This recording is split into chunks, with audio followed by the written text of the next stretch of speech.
যখন কোনো বান্দা সূরা ফাতিহার একটা করে আয়াত বলে আলহামদুলিল্লাহি রাব্বিল আলামিন, সঙ্গে সঙ্গে আল্লাহ জবাব দিয়ে বলেন হামিদানি আবদি, বান্দা তুই আমার প্রশংসা করলি। আর রহমানির রহিম যখন বলে আল্লাহ বলেন আসনা আলাইয়া আবদি। মালিক ইয়াউমিদ্দিন যখন বলে আল্লাহ বলেন মাজ্জাদানি আবদি।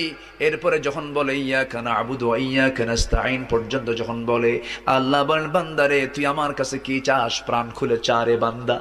ইহদিনাস সিরাতাল মুস্তাকিম থেকে শুরু করে নিয়া ওয়ালাদ-দাল্লিন পর্যন্ত যখন বান্দা বলে তখন আল্লাহ বলেন বান্দা নামাজের মধ্যে এমন প্রেমের খেলা খেললি বান্দা, তুই যা চাইলি সব আমি আল্লাহ কবুল করলাম।